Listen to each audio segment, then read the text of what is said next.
Ndagusuhuje kandi nkwifurije ko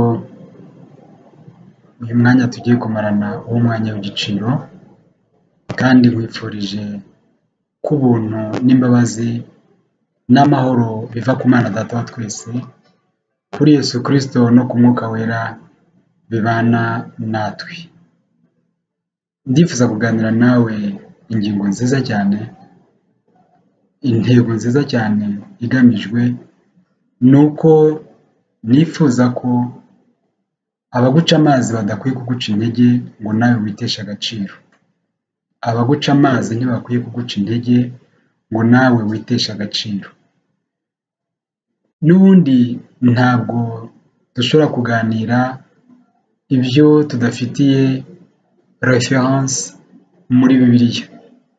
Nagira ngo nkubwire ko mu butumwa bwiza bwa Yesu Kristo uko bwanditswe na Yohana, igice cyaho cya mbere umurongo wa 10, hatubwira ukuntu ab'isi baciye amazi Yesu Kristo.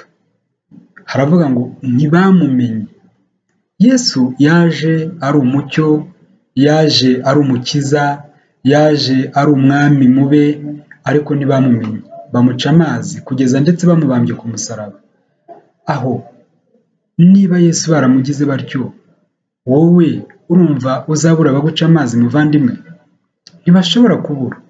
Ntashobora kubura abagupinga, ntashobora kuba bakubona uko utari, abakuvuga uko utari, abagutesha agaciro. Ariko icyo ngamije muri kano kanya ni ukukubwira ngo abaguca amazi ntubahe umwanya ngo nawe witeshe agaciro, ntibaguce amazi ngo nawe wikure mu mwanya wawe. Ni ukuri wihangane ubyumve kandi ubyemere rwose. Ndifuza ko abaguca amazi badakwiye kuguca intege ngo nawe witeshe agaciro. Uhereye mu itangiriro ukageza mu byahishuwe, tubona uruhererekane rw'abantu bagiye baba abantu bakomeye bakorana n'Imana ariko bakabaca amazi. Mose bamuciye amazi ndetse bigera no ku bavandimwe be. Birashoboka ko abavandimwe bawe baguca amazi, birashoboka ko uwo mwashakanye yaguca amazi kuko atazi uriwe. Birashoboka ko abo mukorana baguca amazi, birashoboka ko abo uyobora baguca amazi bakaguhindura rwose.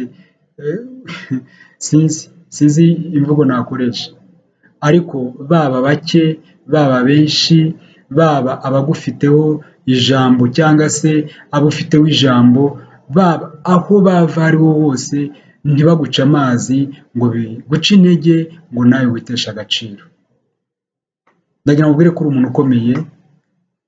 Ikibazo gusa ni uko nawe wenda wasanga nawe wica amazi.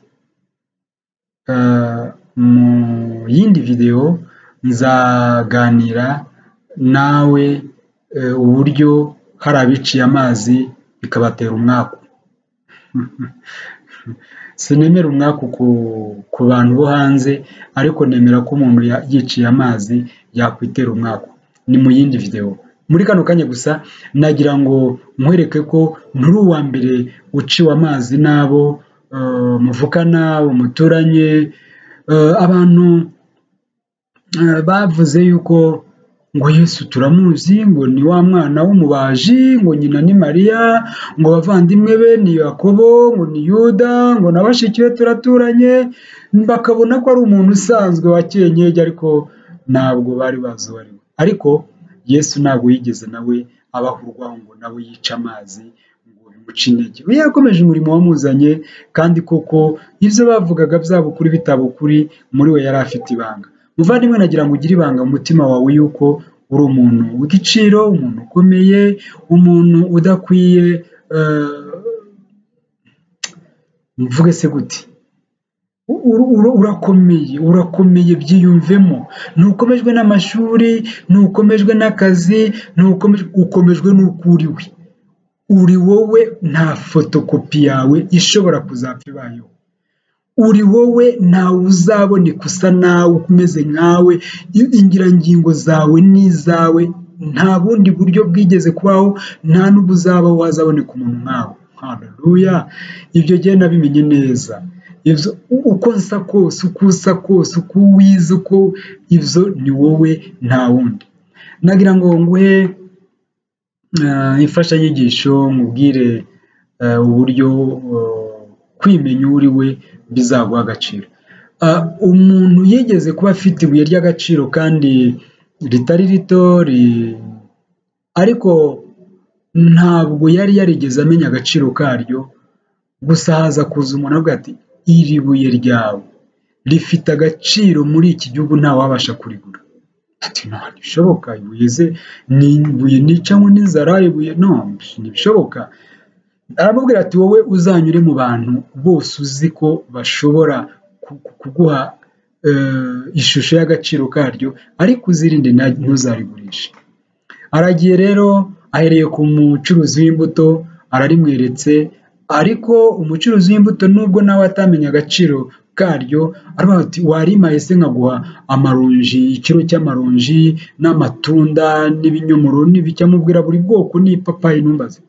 Ndarabwira ati urakoze cyane, nagira ngo gusa numve ko menye ko waba urizi, urakoze. Aragenda agera ku bacuruza imboga, nuko umucuruzi arirebye, atanabitewe n'uko azi agaciro karyo, gusa arirebye avuga ati ibyo byose burya abacuruzi hari ukuntu avuga ati iyi ni imari nazayishakira umukiriya. Aramubwira ati noneho wowe fata umufungo w'imboga na epinari na seleri nuko amubwira ibintu byose. Aramubwira ati urakoze cyane.